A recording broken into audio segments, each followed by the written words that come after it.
tide, no sea, YouTube. Today we'll be discussing the first wave of feminism. Did you see what I did there? No?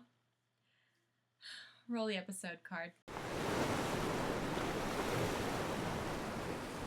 Now, some of you may have briefly learned about the first wave before in some of your history classes. It's more commonly known as the women's liberation or women's suffrage movement. Suffrage, for those of us who don't know, being the right to vote. The issue of suffrage itself is usually considered the heart of the first wave of feminism. In fact, if you've heard anything about first wave feminism in the United States, then you've probably heard it framed within the context of middle to upper class white women working to gaining the vote, beginning with the Seneca Falls Convention in 1848 and ending with the passage of the 19th Amendment in 1920. We're going to complicate that narrative a little bit. The quote-unquote woman question has been around for centuries, but it became very prominent in the latter part of the 19th century. This question concerned women's roles not just within politics, but within the workforce, their domestic lives, religion, and society as a whole. The woman question was therefore fundamentally about freedom and autonomy. Who had it, and how much did they have? Which is a difficult question to answer, because depending on who you were, it varied. In the mid-19th century United States, slavery was still a legal and thriving industry. While international sentiment favored abolition, and countries such as Britain, France, and Spain had already banned the institution, the United States was still fighting the issue out amongst themselves. In fact, a lot of women's rights activists had their start within the abolition movement, and those who didn't had been working towards equality in other groups long before the Seneca Falls Convention. People like the Quakers,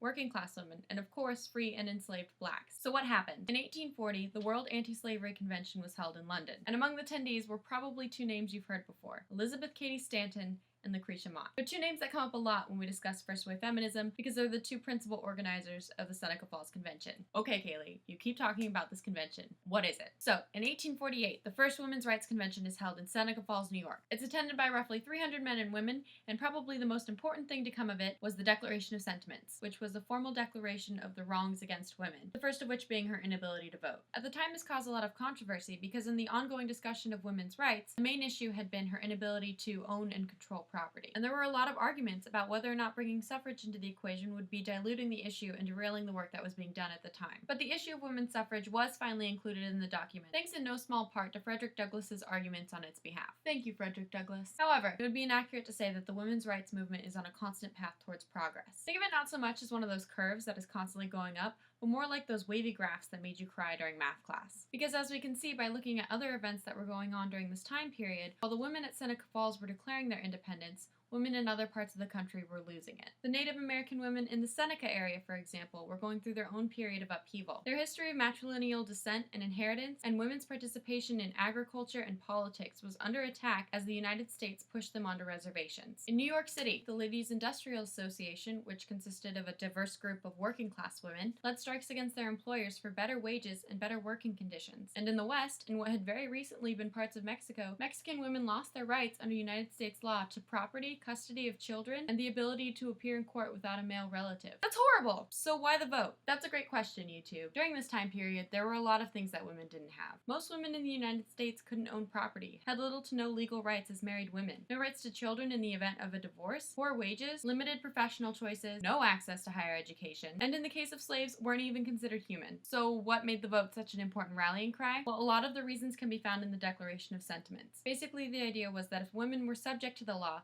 then they should have a say in who was representing them and what it was dictating them to do. And as you can imagine, there was a lot of backlash against this. There's a reason that there is a 72-year gap between the Seneca Falls Convention and the passing of the 19th Amendment. And there's a reason that despite the passing of the 19th Amendment, non-white, low-income women were still being denied that right. But just for kicks, what were some of the arguments against the vote? Some people claimed that by entering the public sphere, women would be neglecting their duties at home, that real women didn't want to participate in politics, that women weren't morally strong enough for politics, see the story of Adam and Eve, and that they were too delicate and simple to handle the responsibility of the vote. This idea of delicateness, by the way, of course being generalized to all women, when what was really meant was that a certain kind of woman was too delicate. White women, middle class. Sorry. I had some bullshit caught in my throat. Something that wasn't lost on Sojourner Truth, who smacked down that argument in her famous speech, Ain't I a Woman, when she called out their bullshit by saying that people didn't think she was too delicate when they had her working the fields as a slave. However, first wave feminism was not without its issues. While many of the women advocating for the vote were also abolitionists, there was still a lot of tension about whether or not black men and women should be able to participate in certain spaces, or whether they should be getting the vote at all. The idea that arguing for universal suffrage would be a lot more difficult than just maybe getting suffrage for some. Furthermore, a lot of attention was placed on the state of married women and kind of pushed aside the issues of single and widowed women. And, as has been pointed out, many of the most prominent feminists that we hear talked about from this period are white, middle to upper class, with a lot of leisure time. But that doesn't mean that other women, specifically non-white, non-middle class, non-married women, weren't participating, creating, or operating within movements of their own, just that their story is often ignored in favor of the Seneca Falls narrative, which one could argue I've also done in this video. However, if you are interested in learning more about this alternate narrative, I've put a link to a really great essay below, as well as a link to other articles and videos that offer an in-depth look into first wave feminism. This video is by no means the whole picture, and we barely scratched the surface, but hopefully you have a better understanding of what first wave feminism is. Next time we'll be taking a look at second wave feminism and discussing why gaining the right to vote wasn't the end of a movement, but rather just the next step on the road towards equality. So line up, stay amped, and get ready to ride that second wave.